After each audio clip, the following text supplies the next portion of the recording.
Welcome to chemo wizard. तो यार हम बात कर रहे थे रोटेशनल स्पेक्ट्रोस्कोपी की। रोटेशनल स्पेक्ट्रोस्कोपी में अब तक हमने जाना कि रोटेशनल स्पेक्ट्रोस्कोपी क्या होती है, कौन कौन से मॉलिक्यूल्स हैं जो रोटेशनली या माइक्रोवेव एक्टिव होते हैं, और कौन कौन से टाइप के different types of rotational motion है जो एक मॉलिक्यूल परफॉर्म कर सकता है। उसके बाद हमने एक रिजिड डाई एटॉमिक मॉलिक्यूल के मोमेंट ऑफ इनर्शिया को जाना।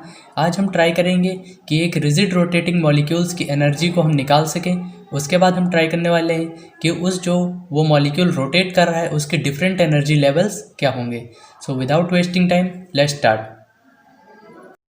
हमने इसकी पिछली वाली वीडियो में देखा था कि हमारे पास अगर कोई ऐसा मॉलिक्यूल है जिसमें दो एटम्स हैं और वो किसी प्लेन में रोटेशनल मोशन परफॉर्म कर रहा है, अगर उसमें मान लीजिए दो एटम्स हैं, अगर एक एटम ए है और दूसरा एटम बी है और उसका सेंटर ऑफ ग्रेविटी जो है वो मिडल में है। अगर हमारे पास ए वाले एटम का मास m1 है और बी वाले एटम का मास जो है वो m2 है, और ए वाले एटम की सेंटर ऑफ ग्रेविटी से डिस्टेंस r1 है और बी वाले एटम की सेंटर ऑफ ग्रेविटी से डिस्टेंस जो है वो r2 है, और उसका जो ओवरऑल बॉन्ड लेंथ है वो r0 है।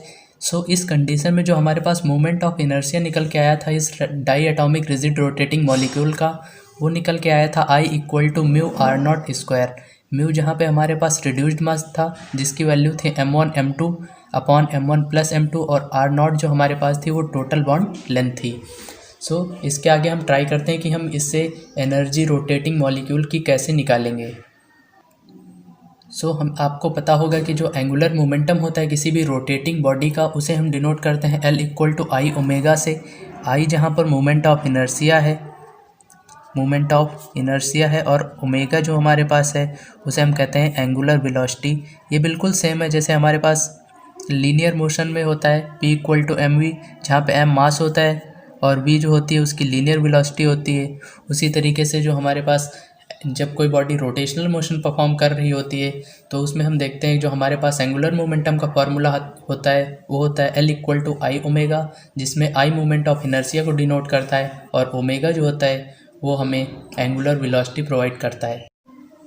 आपने क्वांटम फिजिक्स में पढ़ा होगा कि जो हमारे पास एंगुलर मोमेंटम होता है वो एक क्वांटाइज्ड क्वांटिटी होती है जिसकी वैल्यूज़ जो होती हैं वो इस तरीके से दी जाती हैं। जो हमारे पास फार्मूला होता है L equal to under root of J plus 1 h upon 2 pi. अगर आपको नहीं पता ये कहाँ से आता है तो मैं आपसे रिक्वेस्ट करता हूँ कि आप डीजेनरेसी के वीडियोस देख लें जिससे आपको टोटली क्लियर हो जाए, क्योंकि इस वीडियो में हम एंगुलर मोमेंटम की क्वांटाइजेशन की बात नहीं करने वाले हैं क्योंकि ये क्वांटम मैकेनिक्स का टॉपिक है। जब मैं उस पर वीडियो बनाऊँगा तब मैं उसकी बात वहाँ पे करूँगा, तब तक के लिए आप किसी भी बुक को रेफ़र कर सकते हैं। यहाँ पे हमारे पास फार्मूला होता है L equal to under root of J plus 1 h upon 2 pi, जहाँ पे जे हमारे पास रोटेशनल क्वांटम नंबर है जिसकी वैल्यू 0 1 2 3 4 एंड सो ऑन हो सकती है। यहाँ पे एक नोट करने वाली बात यह है कि जो हमारे पास जे होता है जिसको हम रोटेशनल क्वांटम नंबर बोलते हैं उसकी वैल्यू 0 हो सकती है, लेकिन जो हमारे पास प्रिंसिपल क्वांटम नंबर होता है उसकी वैल्यू कभी भी 0 नहीं हो सकती। ये नोट करने वाली बात है यहाँ पे। आपने फिजिक्स में एक और चीज़ पढ़ी होगी कि जब भी कोई बॉडी रोटेशनल मोशन परफॉर्म करती है तो जो उसकी एनर्जी का फॉर्मूला होता है वो हमारे पास होता है 1/2 आई ओमेगा स्क्वायर। इससे हम उसको डिनोट करते हैं उस बॉडी की जो हमारे पास एनर्जी होती है वो 1/2 आई ओमेगा स्क्वायर होती है।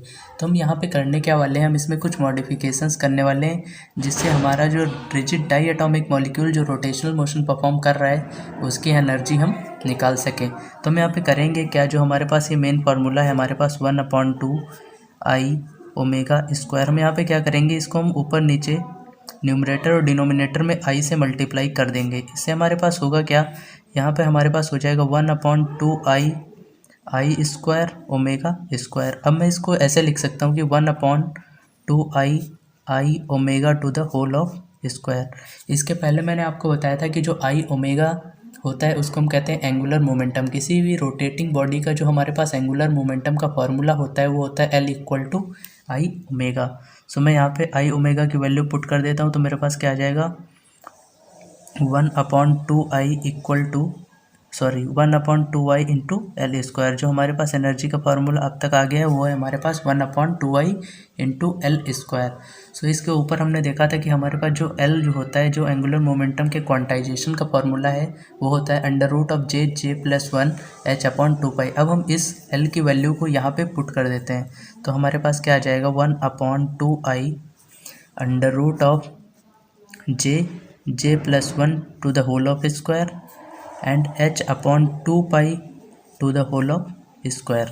ओके, तो हमारे पास यहाँ पे देखें हम क्या आ जाएगा 1 अपॉन 2i इंटू ये नीचे आ जाएगा हमारे पास, ये हो जाएगा 4 पाई स्क्वायर और ऊपर हमारे पास बचेगा h square and J plus 1। हम इसको पूरा मल्टीप्लाई कर लेते हैं तो हमारे पास आ जाएगा एच स्क्वायर जे प्लस 1 अपॉन 8 पाई स्क्वायर आई। सो हमारे पास ये फाइनल एनर्जी की इक्वेशन आ गई कि जब भी हमारा कोई rigid diatomic molecule rotational motion perform करता है तो उसकी एनर्जी क्या होती है। सो हमारे पास जो एनर्जी की फाइनल इक्वेशन निकल के आई है वो है हमारे पास एच स्क्वायर जे प्लस 1 अपॉन 8 पाई स्क्वायर आई। लेकिन यहाँ पे एक छोटी सी प्रॉब्लम ये है कि जो ये वाली हमारे पास एनर्जी आई है ये जूल में है और हमें जो एनर्जी चाहिए वो फ्रीक्वेंसी या वेव नंबर या वेव लेंथ के टर्म में चाहिए, क्योंकि आपको पता होगा जब भी हम स्पेक्ट्रोस्कोपी की बात करते हैं तो स्पेक्ट्रोस्कोपी में हम एनर्जी को 3 टाइप से डिफाइन कर सकते हैं। या तो हम उसको वेव फ्रीक्वेंसी के टर्म्स में डिफाइन कर सकते हैं, या वेव लेंथ के टर्म में डिफाइन कर सकते हैं, या वेव नंबर के टर्म्स में डिफाइन कर सकते हैं। तो हम कुछ ऐसा करने वाले हैं कि जो हमारे पास ये एनर्जी जो जूल में आई है इसको हम सेंटीमीटर इन्वर्स में चेंज कर सकें। तो इसके लिए हम करने ये वाले हैं कि आपको पता होगा कि जो डेल्टा ई होता है वो एच न्यू के इक्वल होता है और जो न्यू होता है वो सी बाई लेमडा होता है। तो इस सी बाई लेमडा की वैल्यू मैंने यहाँ पे पुट की तो मेरे पास आ गया delta E equal to H C upon lambda. यहाँ से मैंने 1 अपॉन लेमडा की वैल्यू निकाली जो मेरे पास आ गया delta E upon H C. तो मुझे यहाँ से पता ये चला कि अगर मैं अपनी एनर्जी को एच सी से डिवाइड कर दूँ तो मेरे पास जो रिजल्टिंग एनर्जी की इक्वेशन आएगी वो सेंटीमीटर इन्वर्स में होगी। तो यहाँ पे मैंने अपनी एनर्जी जो मेरे पास पहले एनर्जी की इक्वेशन निकल के आई थी मैंने उसे एच सी से डिवाइड कर दिया तो मेरे पास एच कैंसिल हो गया और जो फाइनल एनर्जी की इक्वेशन निकल के आई मेरे पास वो I H J plus 1 8 pi square I C. So अगर आप यहाँ पे आप देखने की कोशिश करें तो मैं अब बार बार ई अपॉन एच सी लिखने की बजाय मैं इसको नए टर्म से डिनोट कर रहा हूँ जिसको मैं कहूँगा एप्साइलन जे। सो इसको मैं लिख सकता हूँ H J plus 1 upon 8 pi square I C. अगर आप यहाँ पर आप ध्यान से देखें तो हमारे पास जो एच है वो कांस्टेंट है जिसे हम कहते हैं प्लांक्स कांस्टेंट। हमारे पास जो 8 है वो भी एक नंबर है, कांस्टेंट है। पाई भी हमारे पास कांस्टेंट है। ये आई हमारे पास मोमेंट ऑफ इनर्शिया है, ये भी अगर हम एक फिक्स्ड मॉलिक्यूल ले रहे हैं तो ये भी हम कांस्टेंट ही होगा और जो सी है वो भी एक कांस्टेंट है। तो हम ऐसा कर सकते हैं कि जो हमारे पास ये वाला जो टर्म है इसको हम एक नए कांस्टेंट से डिनोट करते हैं जिसको हम कहते हैं बी। सो हमारे पास ये हो जाएगा बी जे प्लस 1।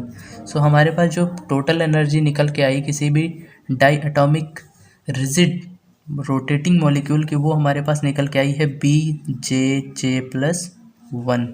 सो ये है हमारे पास फाइनल एनर्जी जहाँ पे बी जो हमारे पास है वो कांस्टेंट को डिनोट करता है, जहाँ पे बी की वैल्यू है हमारे पास H upon 8 pi square I C. So ये थी किसी भी diatomic rigid rotating molecules की एनर्जी का फार्मूला। अगली वीडियो में हम देखने वाले हैं कि जो हम मॉलिक्यूल हमारे पास रोटेशनल मोशन परफॉर्म कर रहा है जब हम इसको एनर्जी देंगे तो ये कौन कौन से एनर्जी लेवल्स पे जा सकता है। मान लीजिए वो पहले एनर्जी लेवल पे रोटेट कर रहा था, हमने उसको एनर्जी दी तो दूसरे एनर्जी लेवल पे चला गया, हमने उसको एनर्जी दी तीसरे एनर्जी लेवल पे चला गया। तो वो जो जिस एनर्जी लेवल पे जाएगा उस एनर्जी लेवल्स की एनर्जी क्या होगी और जिस एनर्जी लेवल पे जाएगा उनमें जो सक्सेसिव एनर्जी लेवल्स होंगे उनके बीच की जो एनर्जी गैप होगा वो कितना होगा।